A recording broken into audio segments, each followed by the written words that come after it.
सभी बहनों को मेरी मीठी मीठी राम राम। आज एक सत शिष्य की सतगुरु की कथा सुन रहे हैं बहनों, आप भी सुनना। जय हो मेरे सतगुरु भगवान की जय हो।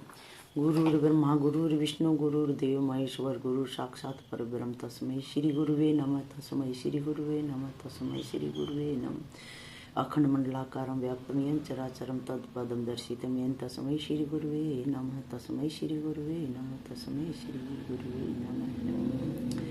धर्मानंदं परम सुखदं केवलं ज्ञानमूर्तिदवन्दातीतं गगन सदृशं तत्मस्यादि लक्षणम् एकम नित्यम विमलमचलम सर्वदि साक्षी भूतम भावातीतम त्रिगुण रहितम सतगुरुम तम नमामि सतगुरुम तम नमामि सतगुरुम तम नमामि। प्रथम गुरु वंदना करूं फिर मनाऊं गणेश, सिमरू माता शारदा मेरे कंठ करो प्रवेश। हरि हरि ओम हरि हरि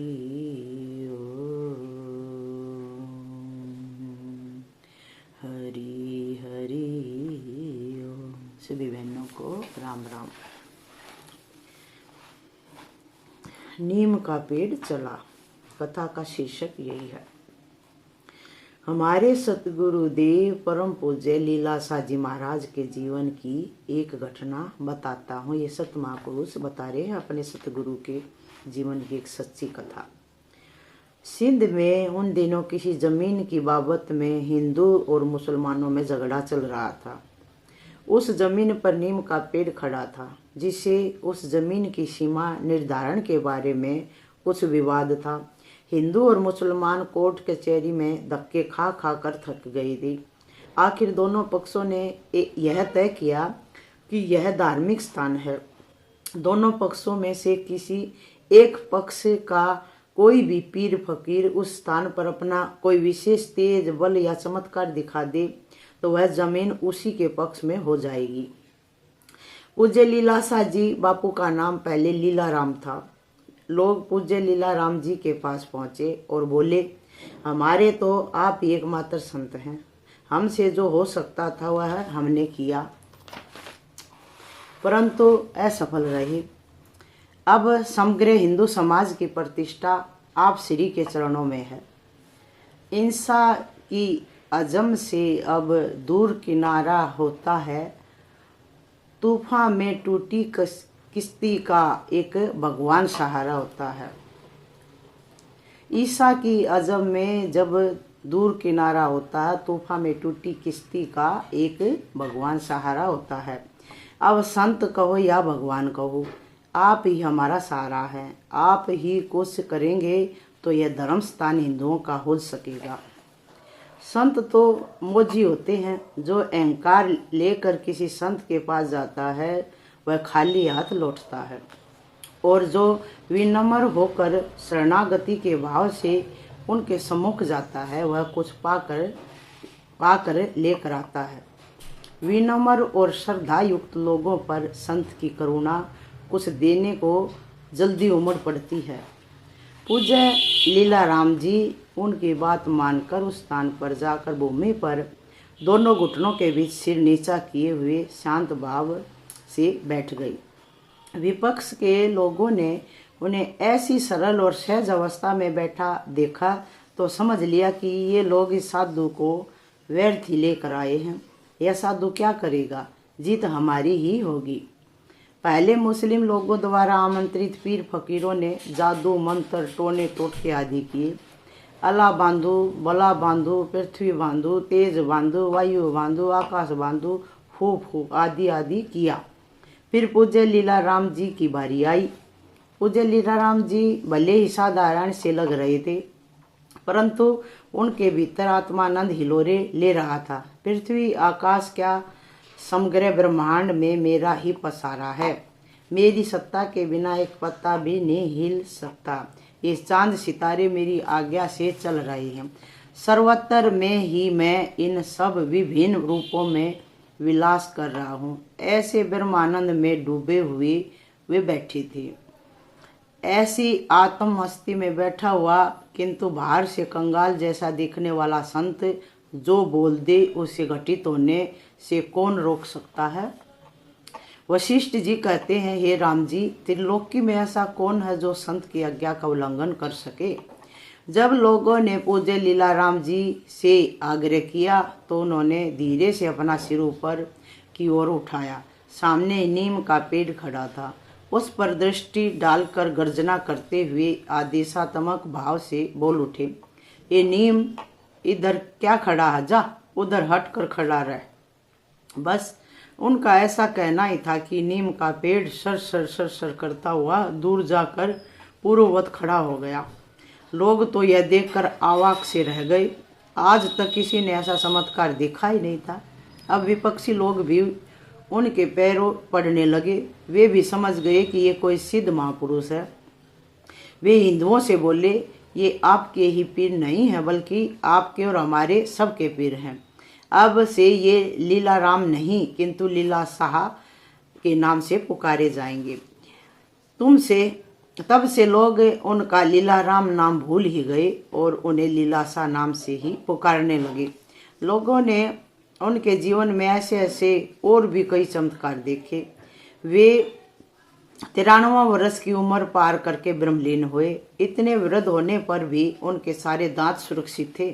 वाणी में तेज और बल था। वे नियमित रूप से आसन एवं प्राणायाम करते थे। मीलों पैदल यात्रा करते थे। वे आजन्म ब्रह्मचारी रहे। उनके कृपा प्रसाद द्वारा कई पुत्रहीनों को पुत्र मिले, गरीबों को धन मिला, निरुत्साहियों को उत्साह मिला और जिज्ञासियों को साधना मार्ग प्रशस्त हुआ। और भी क्या क्या हुआ यह बताने जाऊंगा तो विषयांतर होगा और समय भी अधिक नहीं है। मैं यह बताना चाहता हूँ कि उनके द्वारा इतने चमत्कार होते हुए भी उनकी महानता चमत्कारों में निहित नहीं थी। उनकी महानता तो उनकी ब्रह्मनिष्ठा में निहित थी। छोटे मोटे चमत्कार तो थोड़े बहुत अभ्यास के द्वारा हर कोई कर लेता है, मगर ब्रह्मनिष्ठा तो चीज ही कुछ और है। वह तो सभी साधनाओं की अंतिम निष्पत्ति है। ऐसा ब्रह्मनिष्ठ होना ही तो वास्तविक ब्रह्मचारी होना है। मैंने पहले भी कहा कि केवल वीर्य रक्षा ब्रह्मचार्य नहीं है, यह तो ब्रह्मचर्य की साधना है। यदि शरीर द्वारा वीर्य रक्षा हो और मन बुद्धि में विषयों का चिंतन चलता रहे तो ब्रह्म निष्ठा कहाँ हुई। फिर भी वीर्य रक्षा द्वारा ही उस ब्रह्मानंद का द्वार खोलना शीघ्र संभव होता है। वीर्य रक्षण हो और कोई समर्थ ब्रह्मनिष्ठ गुरु मिल जाए तो बस फिर और कुछ करना शेष ही नहीं रहता। फिर वीर्य रक्षण करने में परिश्रम नहीं करना पड़ता, वह सहज होता है, साधक सिद्ध बन जाता है। फिर तो उसकी दृष्टि मात्र से कामुक भी संयमी बन जाता है। संत ज्ञानेश्वर जिस चबूतरे पर बैठे थे उसी को कहा चल तो वह चलने लगा। ऐसे ही पूज्य पाद लीला शाह जी बापू ने नीम के पेड़ को कहा चल तो वह चलने लगा और जाकर दूसरी जगह खड़ा हो गया। यह सब संकल्प बल का चमत्कार है और संकल्प बल आप भी बढ़ा सकते हैं। विवेकानंद कहा करते थे कि भारतीय लोग अपने संकल्प बल को भूल गए हैं, इसीलिए गुलामी का दुख भोग रहे हैं। हम क्या कर सकते हैं, ऐसा नकारात्मक चिंतन द्वारा वे संकल्पहीन हो गए हैं।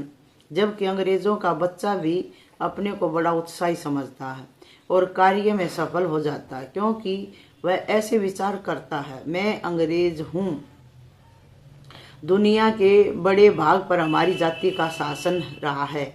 ऐसी गौरवपूर्ण जाति का अंग होते हुए मुझे कौन रोक सकता है। सफल होने से मैं क्या नहीं कर सकता। बस ऐसा विचार ही उसे सफलता दे देता है। जब अंग्रेज का बच्चा भी अपनी जाति के गौरव का स्मरण कर दृढ़ संकल्पवान बन सकता है तो आप क्यों नहीं बन सकते। मैं ऋषि मुनियों की संतान हूँ, हमने भी ऐसा अपना दृढ़ संकल्प करना चाहिए।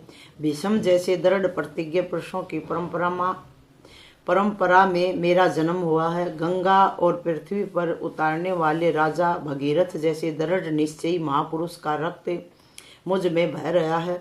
समुद्र को भी पी जाने वाले अगस्त ऋषि का मैं वंशज हूँ। श्री राम और श्री कृष्ण की अवतार भूमि भारत में, जहाँ देवता भी जन्म लेने को तरसते हैं, वहाँ मेरा जन्म हुआ है। फिर मैं ऐसा दीनहीन क्यों। मैं जो चाहूँ सो कर सकता हूँ। आत्मा की अमरता का, दिव्य ज्ञान का, परम निर्भयता का संदेश सारे संसार को जिन ऋषियों ने दिया है, उनका वंशज होकर मैं दीनहीन नहीं रह सकता। मैं अपने रक्त की निर्भयता के संस्कारों का जगा कर रहूँगा। मैं वीर्यवान बन कर रहूँगा। ऐसा दृढ़ संकल्प हर एक भारतीय बालक को करना चाहिए। स्त्री जाति के प्रति मातृ भाव प्रबल करे। श्री रामकृष्ण परमहंस कहते हैं, किसी सुंदरी स्त्री पर नजर पड़ जाए तो उसमें माँ जगदम्बा के दर्शन करो। ऐसा विचार करो कि यह अवश्य देवी का अवतार है, तभी तो इसमें इतना सौंदर्य है। माँ प्रसन्न होकर इस रूप में दर्शन दे रही है। माँ प्रसन्न होकर इस रूप में मुझे दर्शन दे रही है, ऐसा समझकर सामने खड़ी स्त्री को मन ही मन प्रणाम करो। इससे तुम्हारे भीतर काम विकार नहीं उठ सकेगा। मातृवत पर दरवेशु लोष्टवत। पराई स्त्री को माता के समान और पराय धन को मिट्टी के डेले के समान समझो। शिवाजी का प्रसंग। शिवाजी के पास कल्याण के सूबेदार की स्त्रियों को लाया गया था, तो उस समय उन्होंने यही आदर्श उपस्थित किया था। उन्होंने उन स्त्रियों को माँ कहकर पुकारा तथा उन्हें कई उपहार देकर सम्मान सहित उनके घर वापस भेज दिया। शिवाजी परम गुरु समर्थ रामदास के शिष्य थे। अर्जुन और उर्वशी का प्रसंग। अर्जुन जब स्वर्ग में गया तो उसके बहुत संयमी और बहुगुण संपन्न होने के कारण इंद्र सभा में उसका बहुत सम्मान किया गया। उसके स्वागत में उर्वशी, मेनका, रंभा आदि अप्सराओं के नृत्य किए गए। उर्वशी अर्जुन के रूप सौंदर्य पर मोहित हो गई, इसलिए वह इंद्र की अनुमति लेकर श्रृंगार करके रात्रि को अर्जुन के निवास स्थान पर पहुंच गई। रात्रि के समय उर्वशी को अपने निवास स्थान पर अकेली आई हुई देखकर अर्जुन चौंक उठा। जैसे कामी व्यक्ति ऐसे अवसर पर खुश होता है, वैसे वह खुश नहीं हुआ। वह दुविधा में पड़ गया और बड़े आदर के साथ बोला, देवी, श्रेष्ठ अप्सराओं में भी तुम्हारा स्थान सबसे ऊंचा है। मैं तुम्हारे चरणों में प्रणाम करता हूँ। बताओ मेरे लिए क्या आज्ञा है। अर्जुन के ऐसे वचन सुनकर कामनी उर्वशी के तो होश ही उड़ गए। वह अपने को संभालती हुई बोली, पुरुषोत्तम, तुम्हारे गुण और रूप सौंदर्य से मेरा चित्त अपनी ओर खींच लिया है।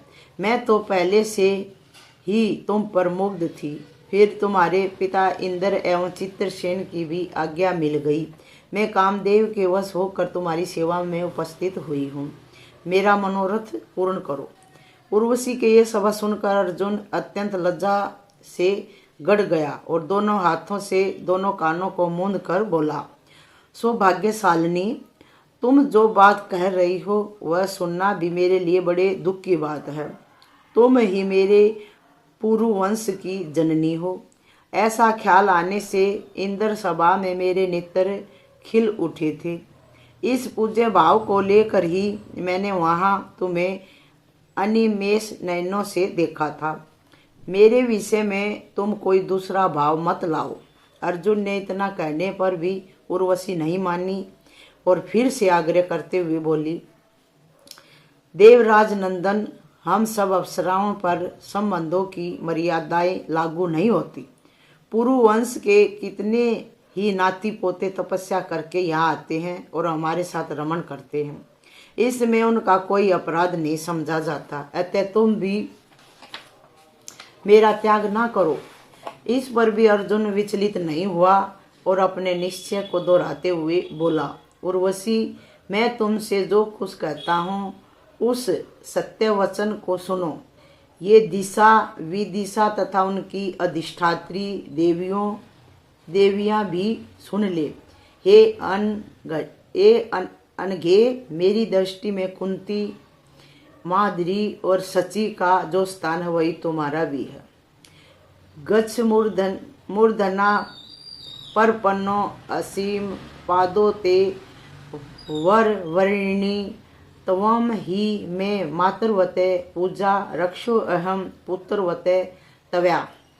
महाभारत वन पर्वणि इंद्रलोका भी गमन पर्व 46 और 47 में इसका वर्णन आता है। मैं तुम्हारे चरणों में मस्तक रखकर कहता हूँ कि तुम मेरे लिए माता के समान पूज्य हो, और इसलिए मुझे अपने पुत्र के समान मानकर अब और अधिक दुराग्रह न करते हुए मेरी रक्षा करो। तुम लौट जाओ। कामना की पूर्ति ना हो तो क्रोध उत्पन्न हो जाता है। कामात् क्रोधे अभिजायते, गीता का है। अर्जुन के ठुकराने पर काम से व्याकुल उर्वशी क्रोधित हो उठी। उसने अर्जुन को शाप देते हुए कहा, तुमने मेरी इच्छा पूरी नहीं की, इसलिए तुम्हें स्त्रियों के बीच सम्मान रहित स्थिति में 1 वर्ष के लिए नर्तक बनकर रहना पड़ेगा। तुम नपुंसक कहलाओगे और तुम्हारा सारा आचार व्यवहार हिजड़ों के समान ही होगा। अर्जुन ने उर्वशी से शापित होना स्वीकार किया, परंतु संयम नहीं तोड़ा। जो अपने आदर्श से नहीं हटता, धैर्य और सहनशीलता को अपने चरित्र का भूषण बनाता है, उसके लिए शाप भी वरदान बन जाता है। अर्जुन के लिए भी ऐसा ही हुआ।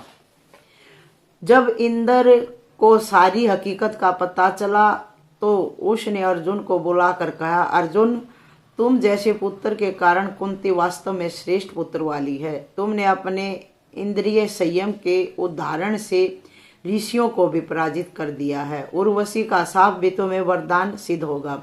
भूतल पर वनवास के 13वें वर्ष में जब तुम्हें अज्ञातवास करना पड़ेगा, उस समय यह शाप सहायक सिद्ध होगा।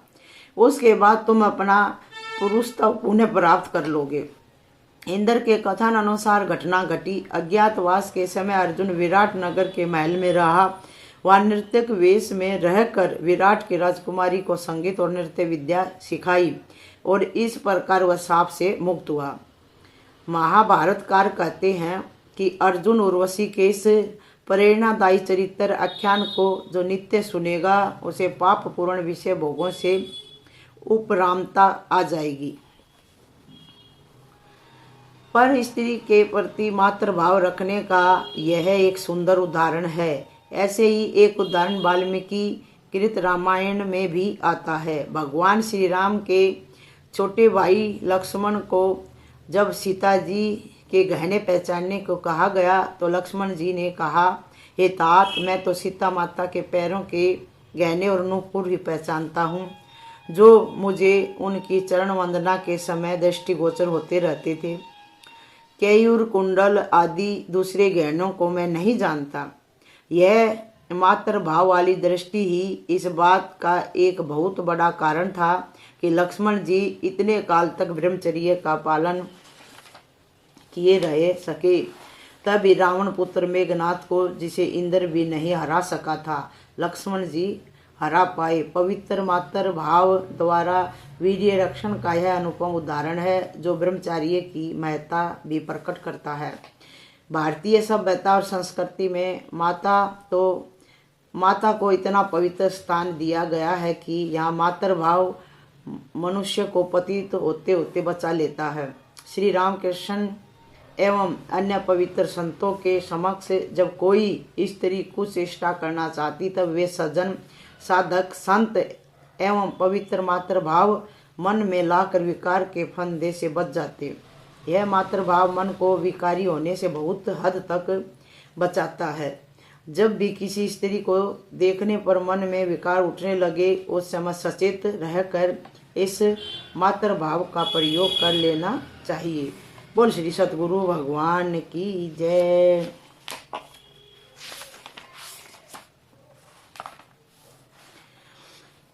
क्या नारी नरक का द्वार है?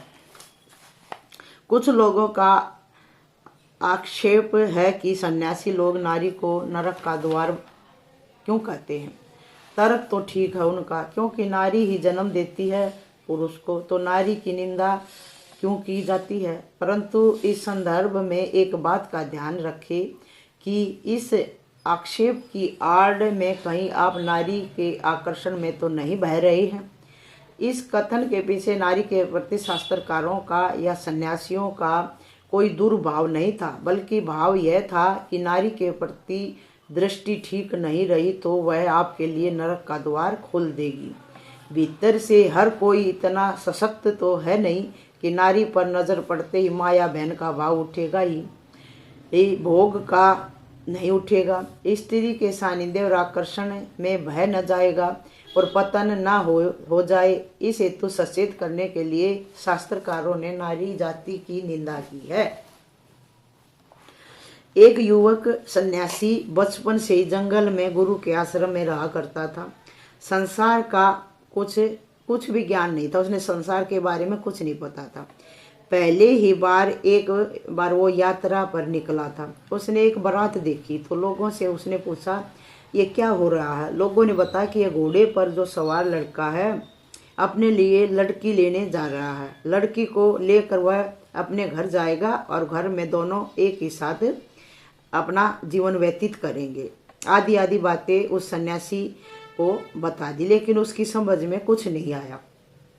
उस लड़के और लड़की के चिंतन में ही वह आगे जाकर थका हुआ होने के कारण कुएं के चबूतरे पर लेट गया। थोड़ी देर में उसे नींद आ गई। उसने सपने में देखा कि वह स्वयं दूल्हा बन गया और सज धज कर नववधु को घर ले आया है और बिस्तर पर लेटा हुआ है।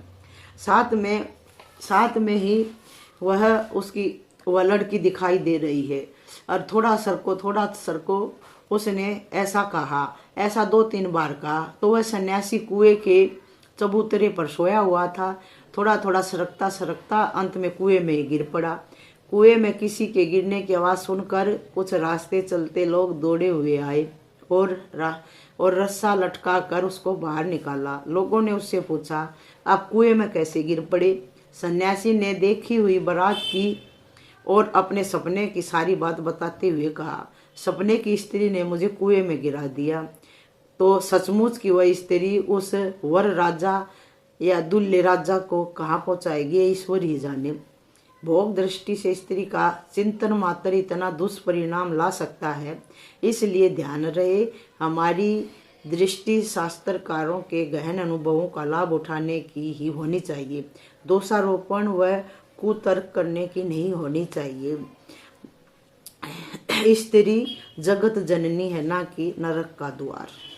और श्री सतगुरु भगवान की जय। श्री कृष्ण गोविंद हरे मुरारी, हे नाथ नारायण वासुदेवा।